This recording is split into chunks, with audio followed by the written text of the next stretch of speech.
I would like to also welcome you to this event. We will have a day and a half of what I hope will be lively and enjoyable discussions. We have a programme which has been circulated after a brief introduction from myself. We will have 4 papers. Firstly, on the renegotiation of PPP contracts from Ron Fisher. Then Jonathan Gifford will talk about the US experience. Then Marion Moschereau will talk more broadly about what encourages private participation in infrastructure. And then Professor Gouache will talk about the experience of transport contract renegotiations in Latin America. My own paper has been circulated, but you'll be relieved to know that I won't be speaking in a lot of detail about all the points on this in this paper. They are there by means of a provocation and a stimulation for the discussions that we are going to have. We are here at a very important time for the consideration of renegotiation of PPP contracts, particularly speaking from a European perspective, where there have been in the new European directives on public procurement and on concessions specific legal provisions for contract modification.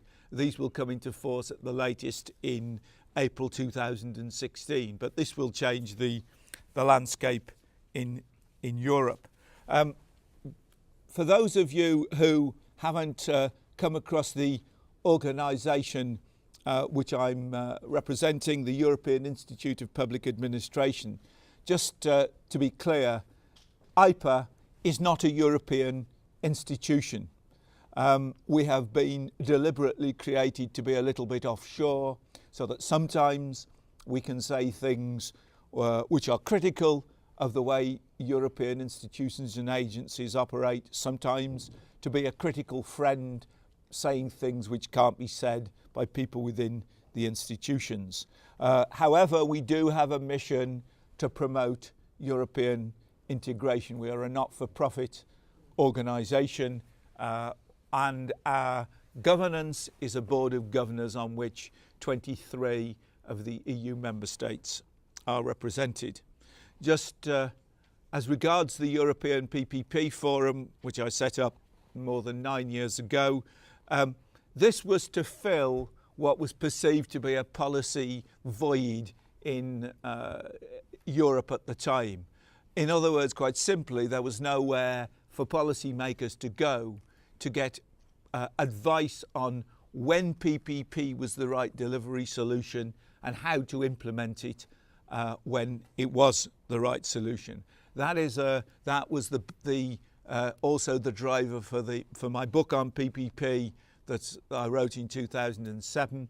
Since that date, the void has been filled in many ways, most notably by the European PPP Expertise Centre located in the European Investment Bank. And if anyone hasn't had access to their more than 40 papers on PPP practice, I strongly commend it to you.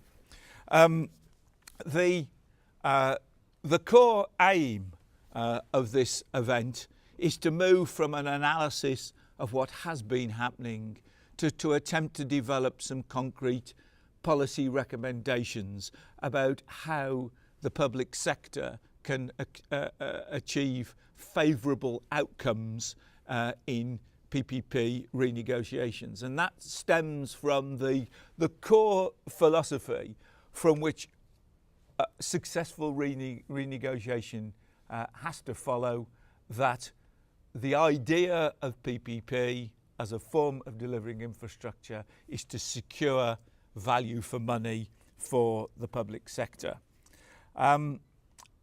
The next slide, a few things about me.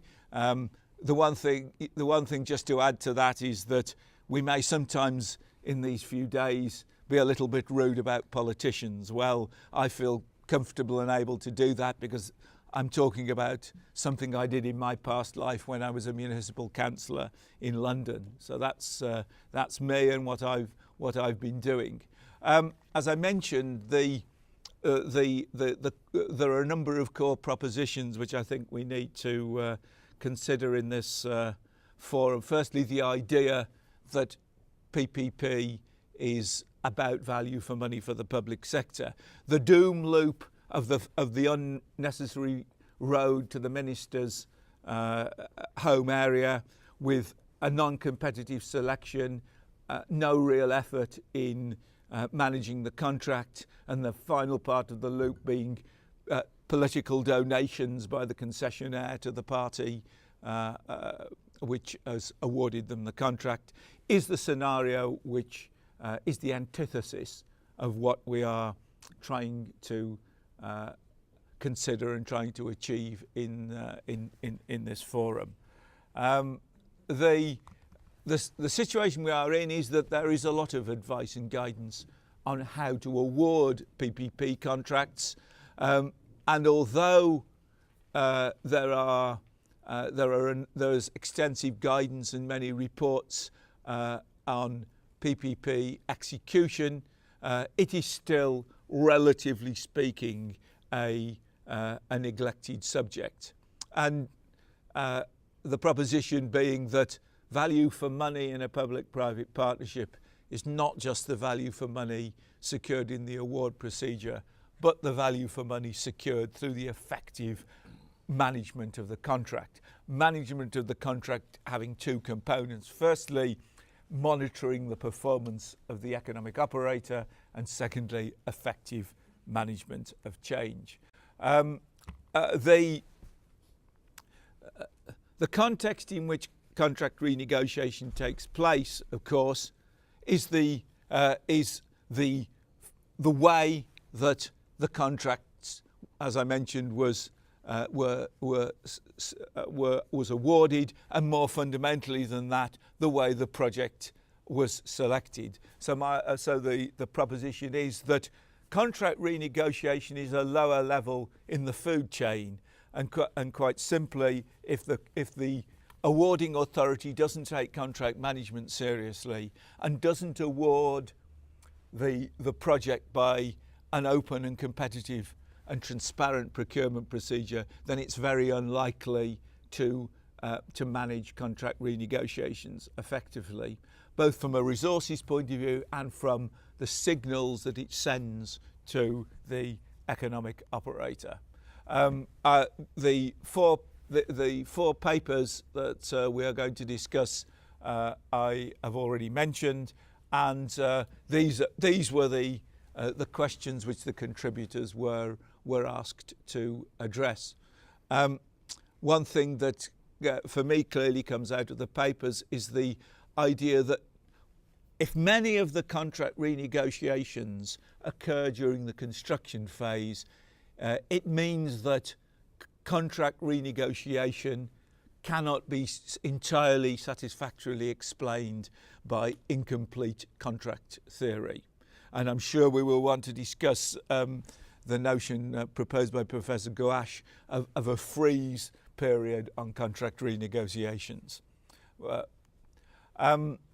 The more fundamental issues is the way in which contract renegotiation should be considered. Should it be considered on a project-by-project basis, or is there a case for portfolio or territorial management of renegotiations, i.e. where an economic operator has several PPP projects within a particular territory? Should there be some kind of centralised either information sharing about contract change or management of the renegotiation process, so that if one project is distressed, then the fact that an economic operator may have another project which is achieving a return greater than that foreseen, should that be taken into account in contract renegotiation? More broadly, if we find that contract renegotiation is not only more or less inevitable, but also in fact very difficult to manage to a favourable outcome in PPP contracts. What does this say about PPP as a delivery model for infrastructure projects? Should we be considering the capability of the PPP model against other models, such as, for example, the regulated asset base, or PPP models where the public sector has an equity share? So that is an area which may derive from our conclusions about the challenges of contract renegotiation. More broadly, is there a role to improve the outcome of contract renegotiation for independent supervision and verification of contract renegotiations? Should a contracting authority, an awarding authority, be required to have the approval of an independent body before it can make changes? Should changes require ex ante or ex post verification by state auditors? Would these improve the quality of renegotiation? And even more broadly than that, perhaps, where does contract renegotiation sit into the toolbox of good governance, which is excellently set out by the Sigma unit within OECD, who place public procurement in a broader context of good governance, and some of those principles seem to me to be relevant to the context within which contract negotiation takes place. There are again a number of other questions which I leave for provocation and stimulation, which we may want to come back to during the debate. I've summarised for convenience some of the main causes of contract renegotiation and the options for the awarding authority where it is considering the renegotiation of a contract. And here I'd just like to highlight one point, the idea of whether or not, when contracts are renegotiated, it should be on the basis of a zero net change to the net present value of the contract from the point of view of the economic operator, or put a little bit more broadly, a zero net risk transfer.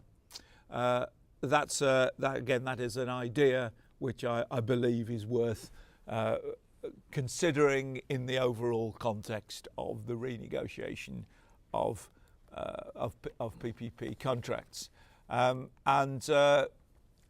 The final point I want to make is that there are a number of ways in which the public authority can achieve some kind of compensating adjustments from the SPV, the concessionaire, some of which are financial, some of which are regulatory and non-financial. So with that introduction, which I hope will provoke and stimulate some thoughts and some comments during the course of our event, without any further ado, I'm going to hand the floor over to Ron Fisher to present his paper on the renegotiation of PPP contracts. So, Ron. Thank you.